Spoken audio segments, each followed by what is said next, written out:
Well, good afternoon, listeners, and welcome to Lament of Hope podcast. I am very excited to get to speak with Lucie Arnaz. She is a huge, very talented. You know her from, obviously, she's known as the daughter of Lucille Ball, who I think was one of the best comedians of all time. But she, in her own right, has done a ton of things. She's done theater, she's done film. I think I even saw that you've done a trapeze act for a while, which I was like, that's insane. Um, and so it's just so neat to get to connect with you, Lucy, and thanks so much for taking the time. It's my pleasure. Thanks for doing it, Danielle. Yeah, the trapeze. Well, it was part of Pippin, the Broadway show, and I did the first national tour. And the grandma in this new acrobatized version of Pippin that came out in 2014, 15, well, it was 13 on Broadway, and then they sent the national tour out, and I played grandma on the tour. Unlike the original, it was just like a walk-on part. She sang one song and that was it, sort of like a cameo. And this time she has just the one song, but she's in the beginning and she's in the end. And, she's filtered throughout the show, but only one big number. Only in the middle of the number, you do a high wire dance trapeze act. And I was 63 at the time. So that was a challenge and great fun, but I did it and I learned it. It was amazing. And I wish I had that body again today because it was really a fantastic, thing to do for your muscles. Well, I was gonna say, because at 60s, in your 60s, most people don't do that. So that does No. mean that you're pretty fit. And you couldn't be the grandma unless you were of a certain age. I mean, it is theater, and I had to age up a bit, to look because it's really funny when Stephen Schwartz wrote that music, and that play was written, in the early 70s. He wrote that, 63 was like, I guess he thought it was ancient because she was the grandmother, and actually I was 63, the grandmother is 67. And right now, I don't think it's 67 as being old at all. Of course, because I'm 73, so it's funny. Well, I was gonna say too, your husband, didn't he just turn 90? He did. Larry Yeah. and Bill. He did, and it's the hottest, hippest, smartest 90 you've ever known.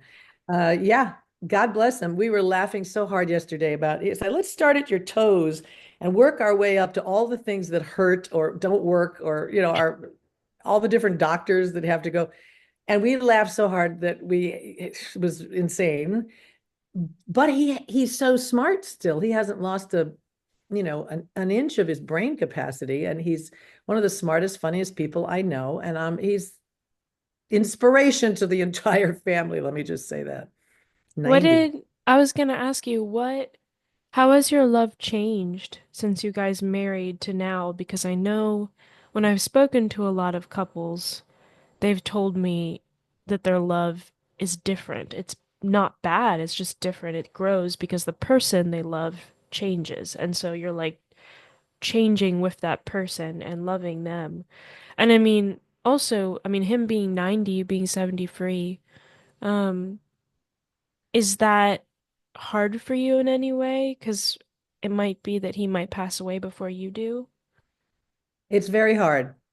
That's the truth. Of course it is. When you get to this stage, we've been married almost 45 years, Yeah. and it's hard to believe that I have found a guy I could be married to for 45 years.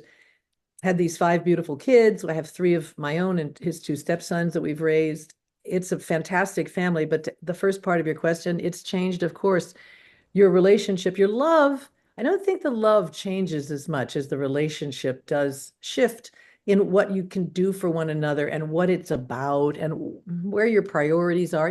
When you're young, it's all about physical and it's lusty and I don't know.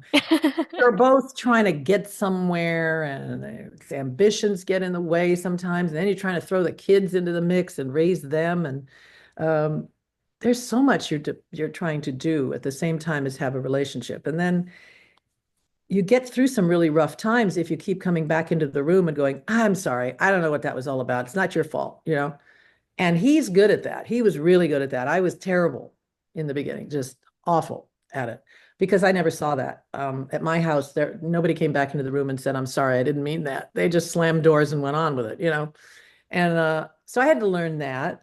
And he came from a very dysfunctional family, an alcoholic father, and just really rough. He just wrote an entire autobiography about it. And it's actually what pushed him into the theater, believe it or not, saved his life. But so we both came from difficult beginnings emotionally, and we had to work through that because we really liked each other. I couldn't imagine my life without this guy. And I made a lot of mistakes. I was kind of young and stupid, for a long time. I didn't have the right mentorship perhaps before I married Larry. And but he had a lot of patience with me and I learned a lot from him. And now our love, I think, is deeper and stronger and more meaningful than I could ever have imagined a marriage to be. And yes, you're right. Your second question is heartbreaking because I think about it and the odds. What are the odds? Sure, he's still got all of his wits about him and everything, but he's 90. Maybe he'll live to 110, you know? But what are the odds? I could be hit by a bus or, get some horrible disease I don't know I already have tomorrow. So we try not to dwell on it, but it's you know what? It's just a cumulative thing. It's like that's not such a big thing, but that may be added to everything else that might be going on in your life and what's going on in the world. And, they all take a piece of you, of your sanity. And you have to sit on it, you got to work real hard to keep smart, keep focused, not forget what time your interviews are. you know, it's it can play a part on your psyche. And it's a good question what you just asked. Well, I was gonna ask, you were mentioning, because I agree with you. I think there's so many aspects of life that when they all collide at the same time, you're like, I can't bear this at all. Like, if I Mhm. could just do it one at a time, maybe I could do it. But if it's a multiple, I can't. Mhm. And so, I mean, you mentioned earlier, obviously, the fires, which are just devastating in Los Angeles. I've never seen anything like that. No. Um, and so, I wanted to ask you, what for you right now in your life, what are you finding really difficult? Because you were mentioning there's this conglomeration of things and it's hard for you. What Mhm. are some things that you're finding really hard to, It's very funny that we're doing this podcast today. It's Beshert. If I was Jewish, I would call it Beshert. It's like, wow, it's meant to be. Because I'm a very positive person. People who know me will say, she's so optimistic. Everybody says that about me all the time. Oh, my God, you're so well adjusted. You just go on, you're funny, you're this, you're that. It's true. I am. I most of the time I really am. Uh, but it is starting to pile up.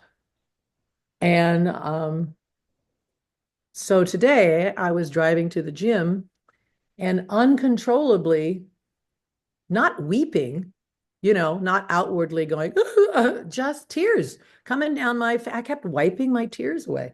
I was listening to the news, turn off the news, don't listen to the news, whatever. Between you and me and the wall with the rest of the world listening, um, I'm a bit terrified of what's going to happen in the next few weeks, months with this, may I say, dictatorship that may be approaching us and how it's going to change our rights and democracy. And I never thought, none of us did, that we would end up in this position, having to worry about that. I never thought that was possible here, but everything's possible. And then you look at your hometown. I yeah. live in Los Angeles most of my life and grew up Beverly Hills, Brentwood with my kids. So many of my friends live there, and you watch the devastation and them trying to hold on to what they have, the warnings and evacuations, and come back, and what have you got? And it's almost like a weird metaphor, It's like we're watching it burn, and there's nothing we can do about it. And but there sort of is, like some people are doing things, and then we have to band together and save the people, save the animals, save the. Is that what's coming?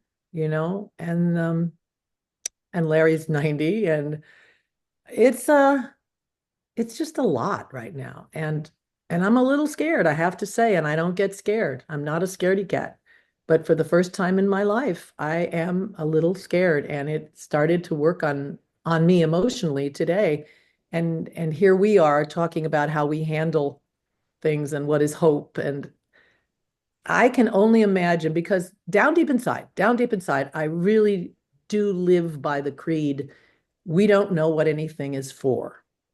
I've said that for years and years and years and years and years. And I truly live by it because it's proven itself to be true many, many times. Sometimes you have to wait while the fire's coming to your house and believe that you're going to get out of this and that you're going to be okay. But things are for something.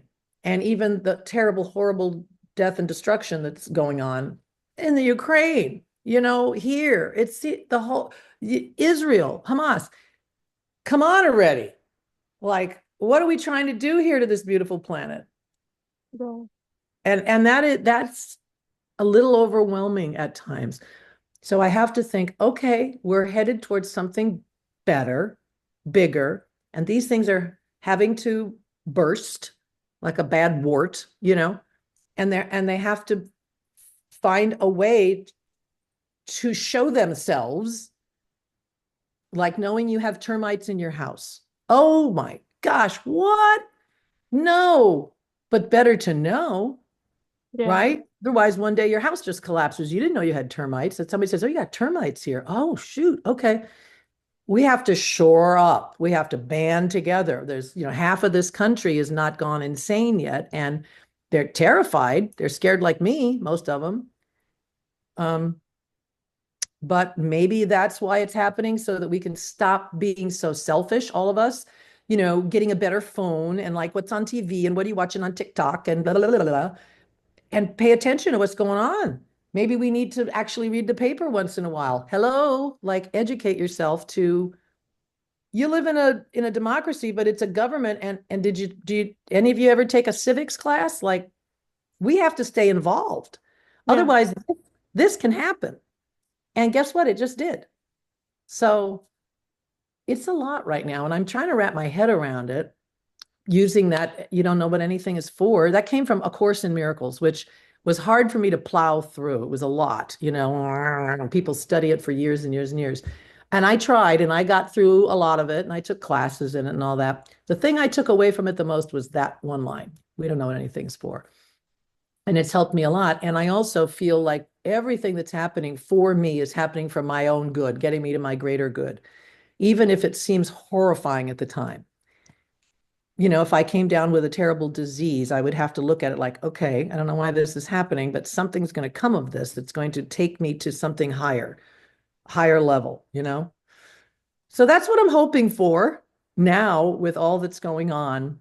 Uh, it's been rough, but if we band together, we stick together and we don't just worry about ourselves, which is why I look at the metaphor of Los Angeles fires, because it's unfortunate 9/11s and fires like that happen. And the best thing that everybody says, the best thing is look at how we're taking care of one another. Look how we suddenly are going into our closets and, getting our clothes and bringing people food and asking how you are. Could you need a place to stay? And when does that happen? Unless some sense of great tragedy has to make that happen. It's crazy. Yeah.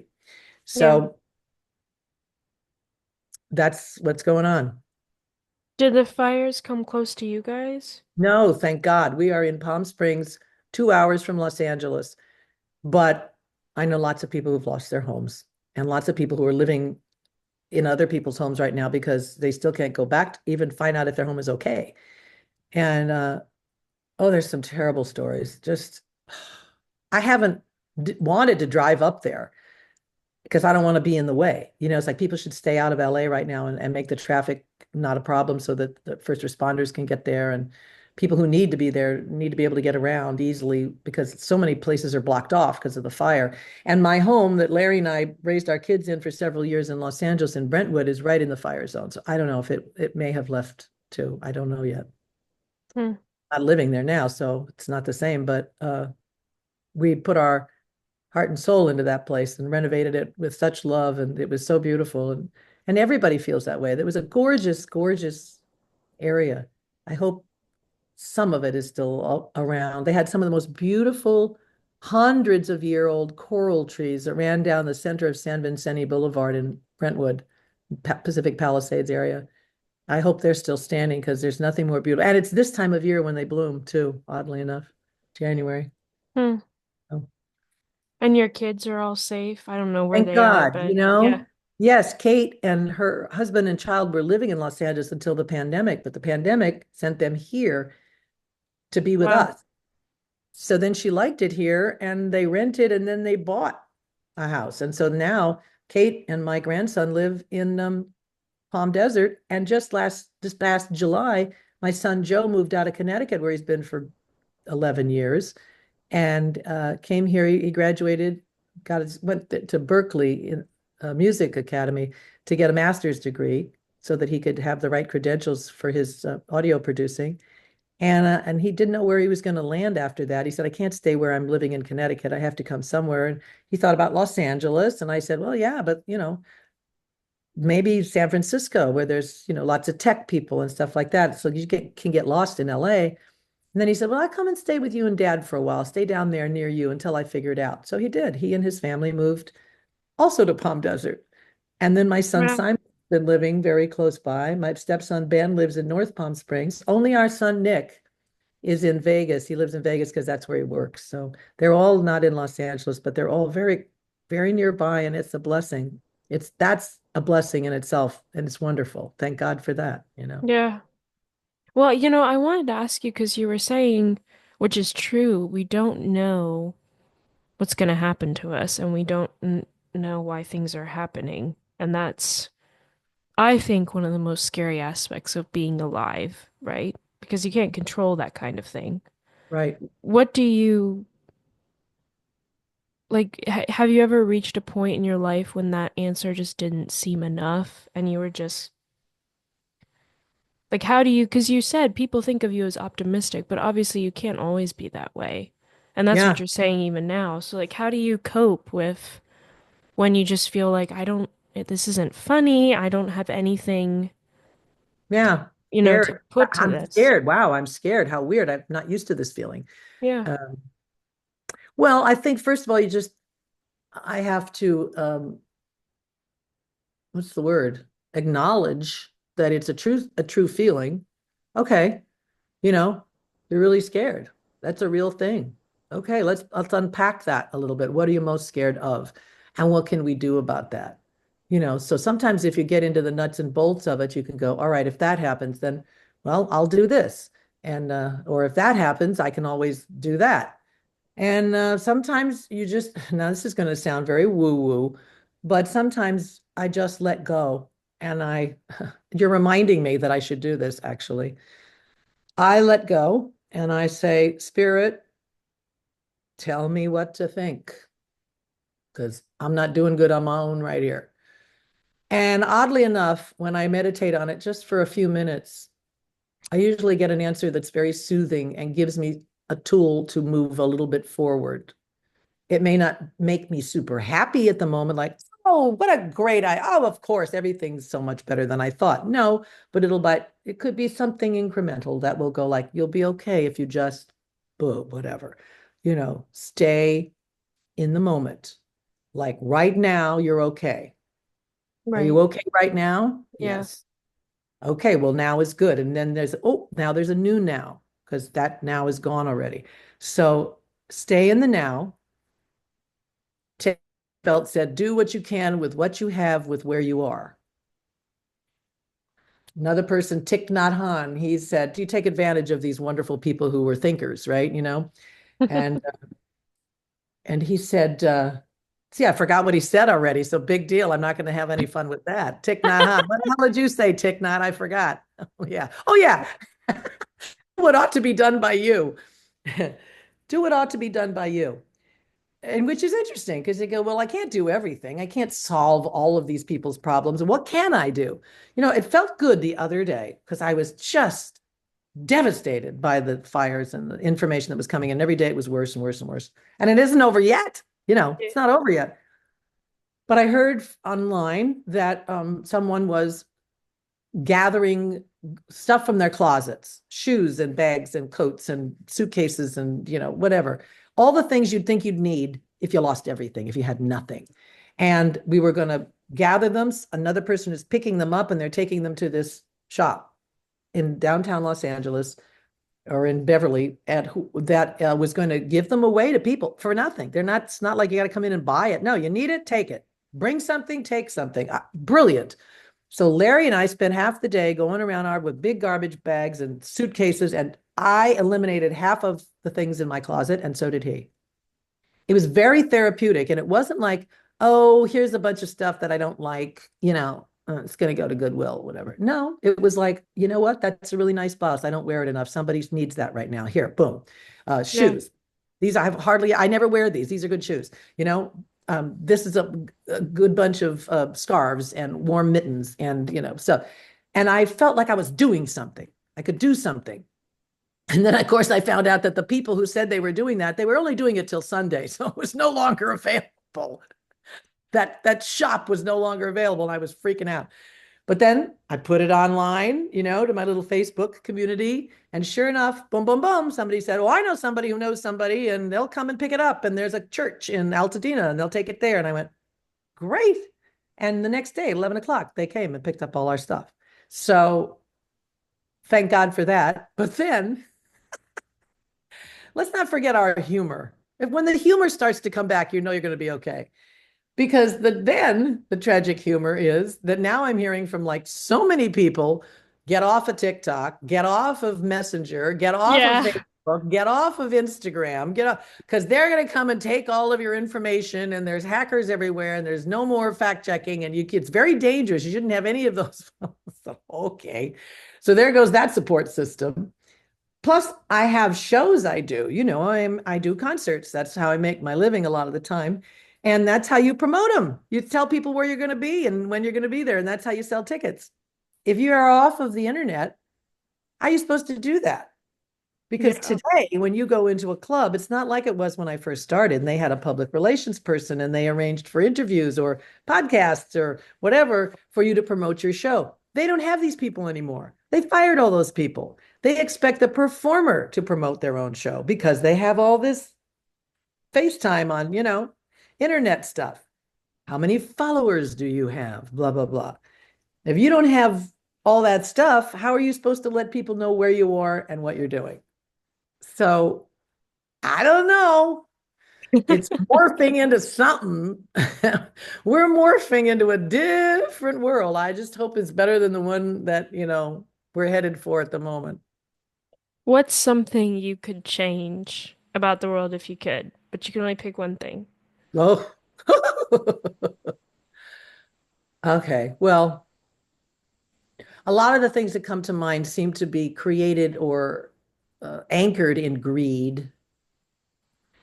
You know what I'm saying? Like even if you talk about climate change or what's the cause of that, or what's the cause of people being hungry or people being, homeless or whatever. Greed mostly, people living in lack and thinking there's not enough for me. I have to keep it all for me. I would try to eliminate that that feeling that I don't have enough, so you can't take mine. I want more. Greed. Greed's a Yeah. killer. Do you But if you think, emotions like that, if you change, behavior, other things will change and for the better as well. So if you say, oh, I would like to change, I would like to solve climate change, or I would like to solve world peace, I would like to solve poverty and hunger. Of course I do. But I think if we solved greed, it would maybe, the domino theory would be that those things would improve. yeah, yeah. I mean, you're right. A lot of things, I mean, a lot of wars Yeah. obviously, start Yeah. with greed and so Yeah. you're right in that way. We want more oil. We want more money. We want more Yeah, land. We want, it's not greed is the opposite of sharing, right? It's the opposite of generosity right. and passion. It's like, no, no, no, it's for me. I want for me. And that's a terrible, disease. And so when these things happen, that's the first thing that changes, if you notice, with the people who have some empathy. They become more generous. They become more grateful for what they have, what they haven't lost, and then they become more generous and more empathetic, people who just went through something terrible. Yeah. And they're really looking at that and they care. They're kinder, and that isn't something we can lose that so quickly, so quickly. It's the first thing that goes out the window. Yeah. We get Ha- busy, you know. Have you seen something in yourself since you were younger grow that you're proud of? Like when you were young to now being 73, there's some characteristic that you're like, you know what, I'm better in this or I'm proud of this as compared to when you were younger. I'm more spiritual, more metaphysical, like we were just talking about. That's not religious. That's believing that the universe has a plan afoot, and we aren't the only people here. Like I can't imagine that that is true. There's got to be other life in the universe, in the galaxies that are watching us and praying for us right now and saying like, wow, you guys are in deep shit, you know? And maybe those big drones or those cloaked, whatever you want to call them, machines, uh, are really real. And maybe they're at some point when we need it the most, will show themselves and help us. Maybe they'll say, all right, we didn't want to have to come in here now, but it's like, I could just like remember your parents again. If I have to turn this ship around, you know, because you people are losing it down there. We gave you one of the prettiest planets ever, and you're just messing with it. Uh, I think I've become more spiritual. I have more tools, and usually they work pretty well. The pressure is mounting right now more than it has up to this point. So my toolbox is being used, all day long, and I got to sharpen some of those tools because now is when it matters, right? This is when the poo poo hits the fan. Yeah. Do you, I know you were mentioning spiritual but not religious. Mhm. Is Have you found religion or just religious in general to be more damaging than saying Yeah, something I like don't like spiritual? religions. I think that they separate people, they don't bring them together. And I've been in lots and lots of different churches and different denominations, and the people are nice, but sometimes they're exclusive, they exclude. There's always somebody that they exclude. I don't enjoy organized religion anymore. And I think things like the Bible are wonderful guides up to a point.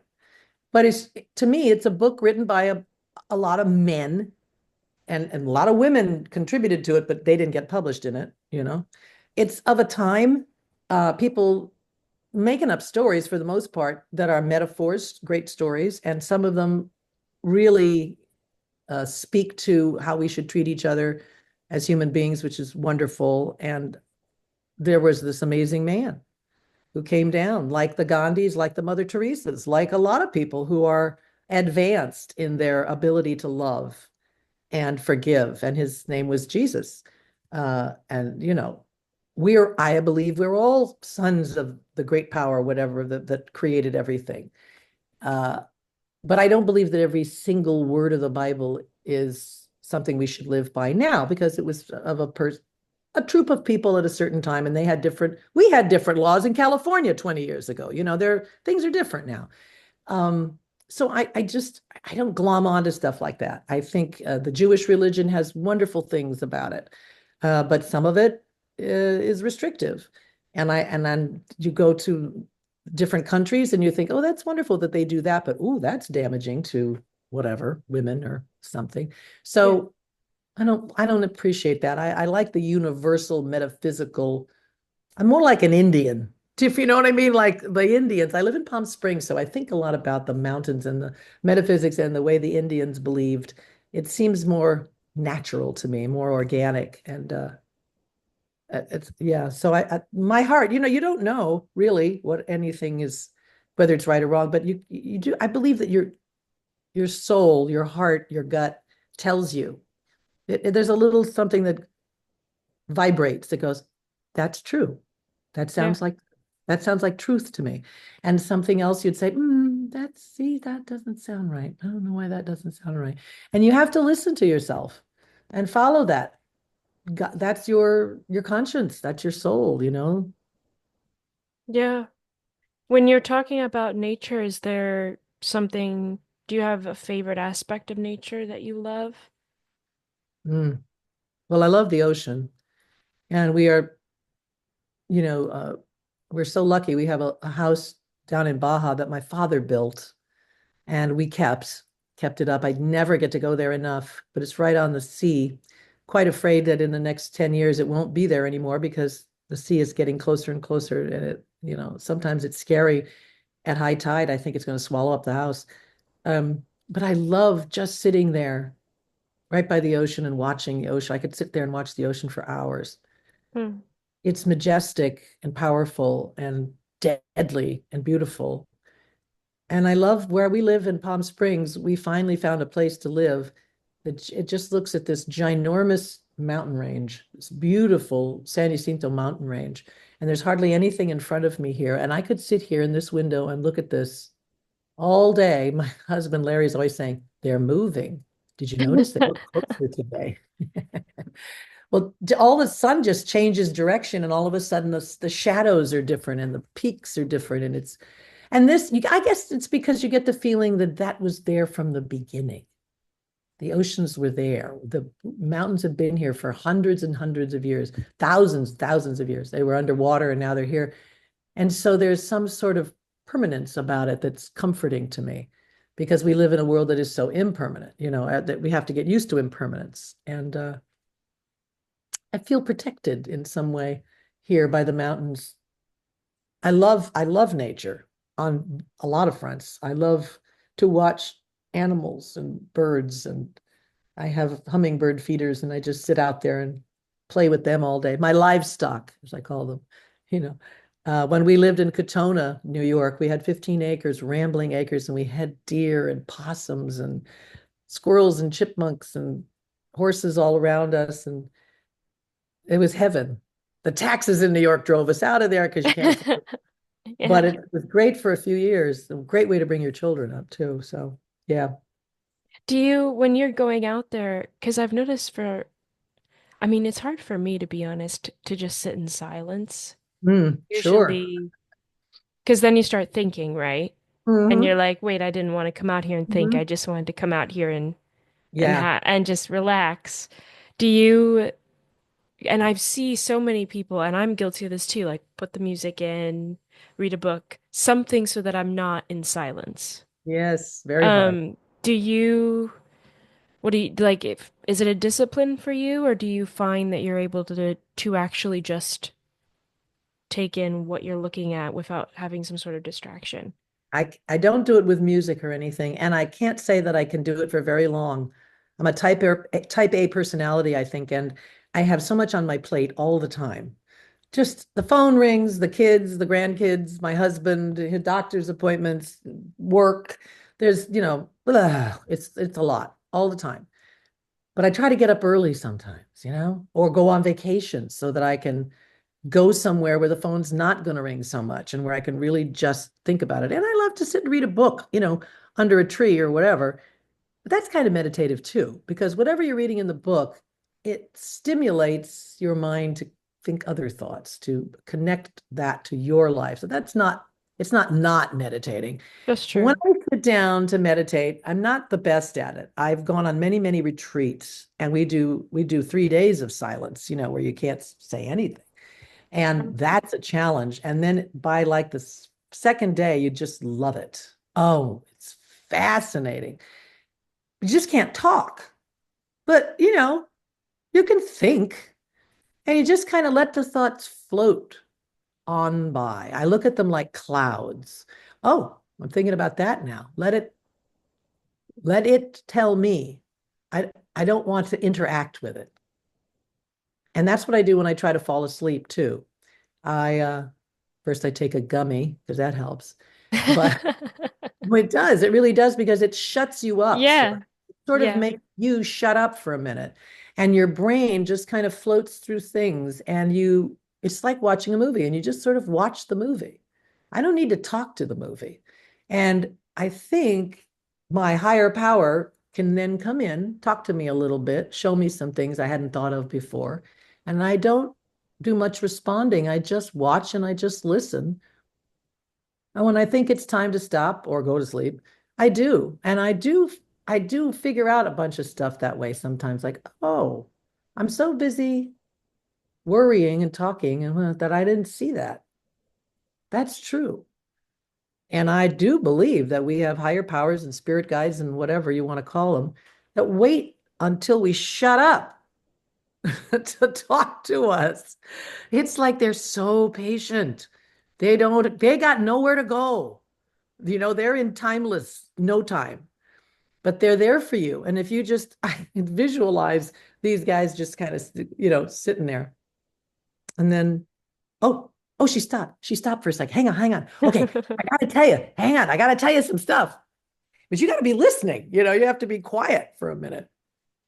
Well, I wanted to ask you because I can tell from your personality, which I love, is that you are a very upfront and you say it as it is type of person, which I love. I think that we True. don't have enough people like that. Very true. Um, but do you ever, do you have a story of that getting you into trouble?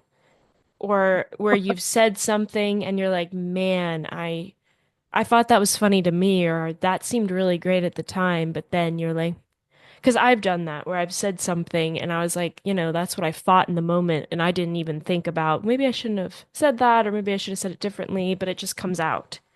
Have you I'm ever trying to, had that happen to you? of course I have, and I'm trying to think of a specific at the moment that I could give you an example of. It's probably happened so many times I don't even know. Of course it does happen. I have to bite my tongue, where it's like, oh, so you don't need to say everything that crosses your mind.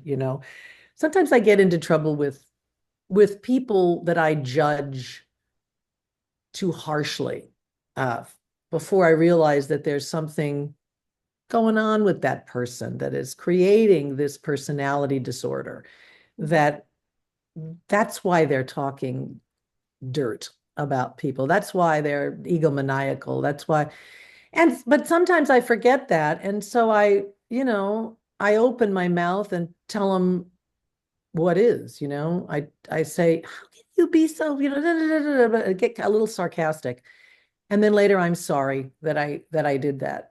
Wasn't trying to start a fight, just don't have patience with people who are unkind or who complain too much, complain all the time and don't do anything.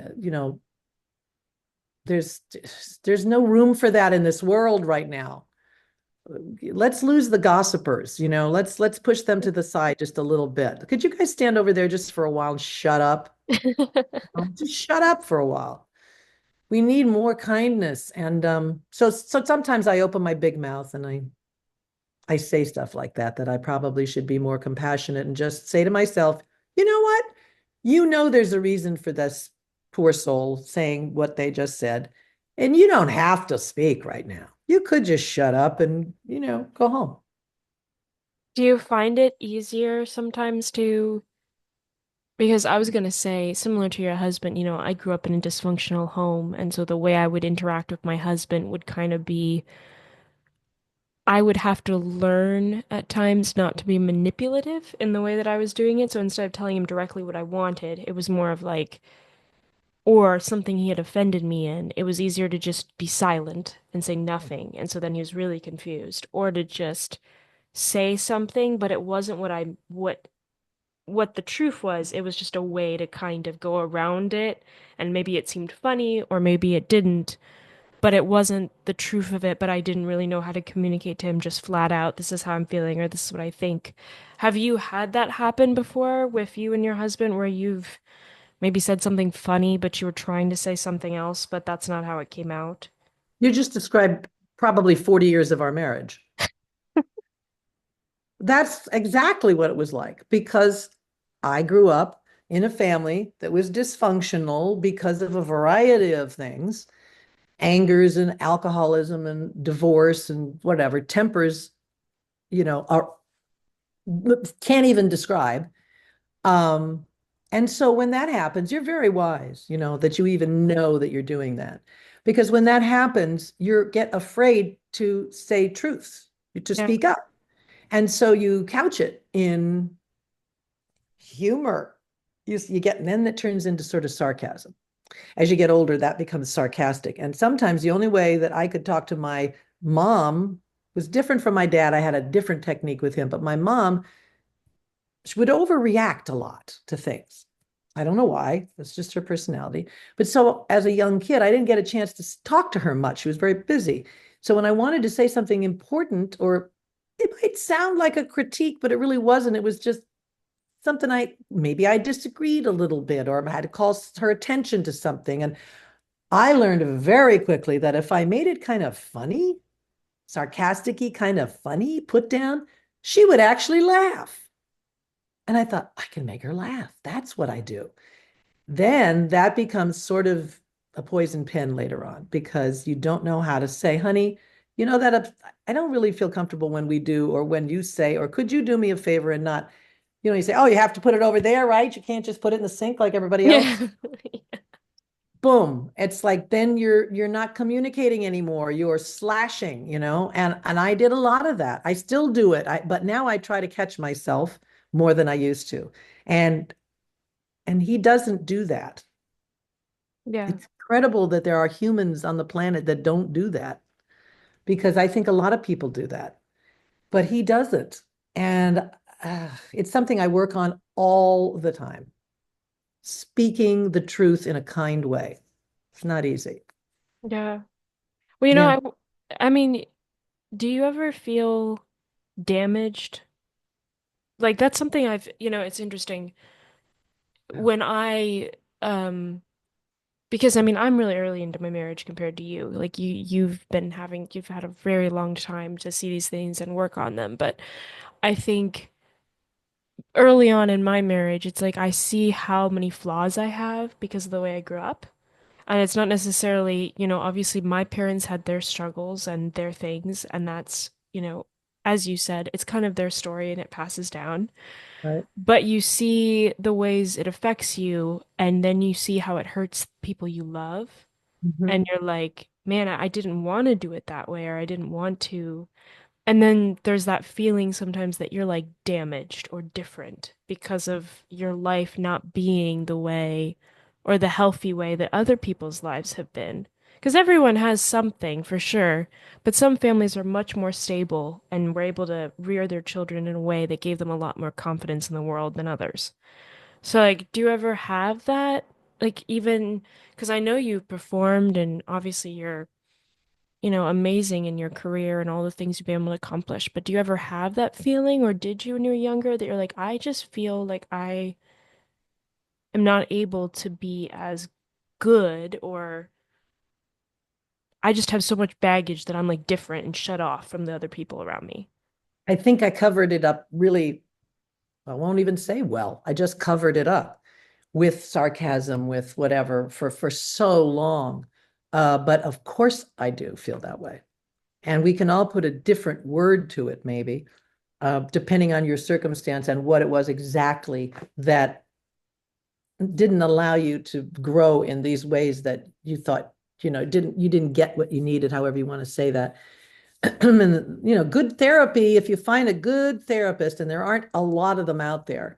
I had to go through several useless people before I found a couple of amazing people who very easily went, oh, hang on. So what happened then? And how did you feel about that? I mean, two little things where before I was like 3 years with somebody talking about my life and nothing they gave me was useful, like nothing. And all of a sudden, when you get with somebody who really knows how to do this, it doesn't take 3 years. It could take 3 hours. As soon as you just let go and you just talk, and if they see you, they go, wait, hang on. So you do, wait, so how did that feel? And it's something you hadn't even thought about in years. You go, what? How did what feel? And they go, this when she on the at the steps that day when she walked away and did, and all of a sudden you just burst out crying because you don't even know that that affected you that day that Yeah, much. it's true. Yeah. And you go, what? Now you start. Now you start to see. And you're right. You can't blame anybody. It's not, my kids will say the same thing, and they do. When this happened, I took on the belief that this was true about me. I wasn't Right. enough, or I'm not, you don't have time for me, or whatever the belief that you took on. And unless a parent or somebody else comes into your life and says, "Oh, honey, you know that's not about you, right? Of course you're wonderful, and of course you're enough." And da, da, da. If somebody isn't around doing that, you're just going to walk around with this belief system, and that's what colors the rest of your life. It's Yeah. not your parents' fault because they did what they did because of something that happened to them. It's a vicious cycle, and you have to break it at some point. So therapy's not a terrible thing because it awakens you to these moments and you go, oh, and then you can be a little different, maybe with your kids, be a little more conscientious about how you do certain things. And when you make ridiculous, horrible mistakes, it's okay. It's not great, but people do. Go back in the room. Tell that kid it wasn't them. Don't let them think it was because of them. There's so much we could do better. And my parents had none of that. They didn't get any help, and their parents never. I mean, this is new. This generation of getting help and the Dr. Phils and the Oprahs and the people we listened to for a long time, I mean, and just acknowledging that you're in therapy and it's okay. Nobody's going to say, "Oh, did you hear that? She's in therapy. She must be crazy." That's what they did to people in the 40s and the 50s. You could, you know? Yeah. So our parents got no help, nothing. And so, yes, I took on a lot of that. I felt most of my life like I was not enough. I was damaged in some way.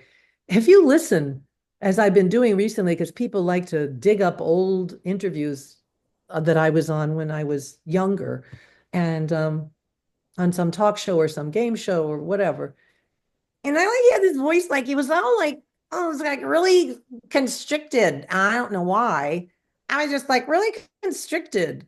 What was this voice I had, for God's sakes? And I thought, wow, that's interesting in and of itself.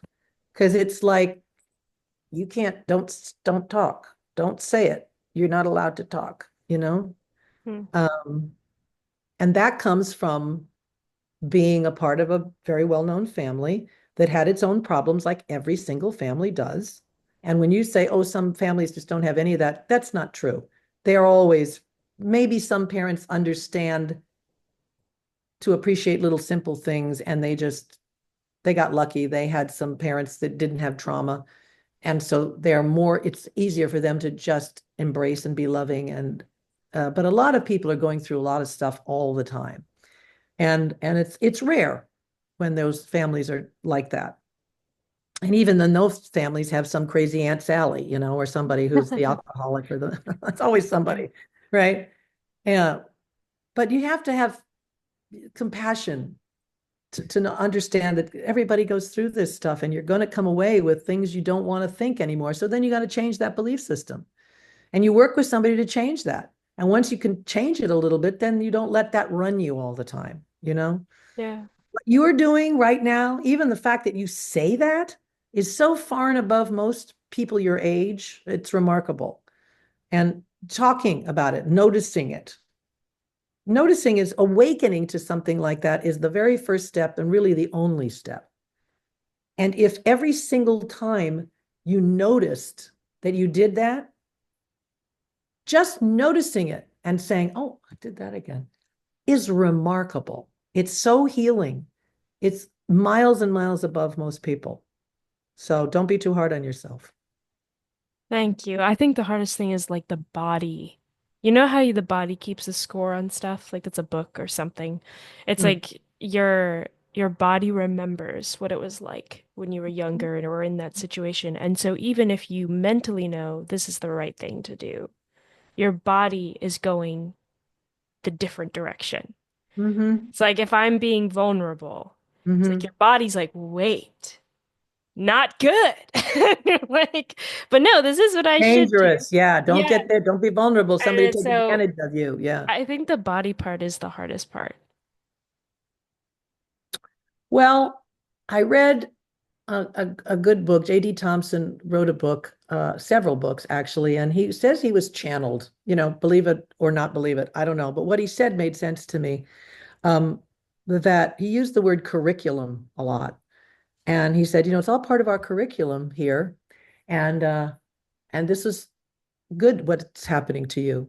And what happened to you as a child was part of your curriculum to teach you what you needed to learn, to put whatever fears or whatever knowledge, challenges, call it what you will, into your body so that you could grow the way you needed to grow. You could be pruned the way you needed to be pruned in order to facilitate what's on your path. And I went like, I don't get that. What are you talking about? And then we started, because he's a friend of mine. He lives here, actually. He lectures here all the time. And he explained it to me this way. He said, well, like, say, for example, you decided you were going to go to college and you wanted to study engineering, space engineering or something. Yeah. So, well, you would, enroll in college, and then they would give you a list of credits you had to get and classes you had to take to amount to that. And so then you would proceed to take these classes, and some of the classes would be so difficult they would just drive you insane. You had to pass it in order to become the engineer. And some of your teachers you'd want to shoot, they're so mean and awful. And some of them would be just great mentors, that you just, oh, I wish this person could be in my life forever. It's all part of the same curriculum. Now, they say that before we chose to come down here for this lifetime, we had a plan. We wanted to do something. We had a plan. We're going to go back down there and learn how to, whatever, fill in the blank. And it's the same as choosing some sort of a college degree that you want to get. And so you forget what that was eventually. I mean, you don't really remember that you did that, but you did. And so this lifetime is you at this college with these different teachers. Everybody's your teacher. And all these different things are your classes, and they're all supposed to be happening so that you can learn what you need to learn to get where you said you wanted to go. So then you can look at it like with more appreciation, like, okay. All right. Well, then I'm going to look at this with gratitude. Gratitude is a huge healer, There's always something to be grateful for, even if you don't know what it is right now. Thank you for this challenge. Apparently I will, understand what it means soon, but here we go. And looking at it that way makes it feel less like something's being done to you as opposed to something is being done for you. I see. Yeah, that's true. I think Larry's in his autobiography, he talks about teaching he's taught a lot of classes, young actors and whatnot. And he would go into the class and he would ask people, all right, how many of you come from dysfunctional families? And a couple of people would raise their hand, very, timidly. And then he would say, okay, these 3, 4 people here. Okay. And the rest of you are lying, because he feels that a lot of people who go into our business do so because they came from families that were a little bit twisted in one way or another. And we become people who like to express emotion this way. This is how Hmm. we shake that out. Um, we work it out.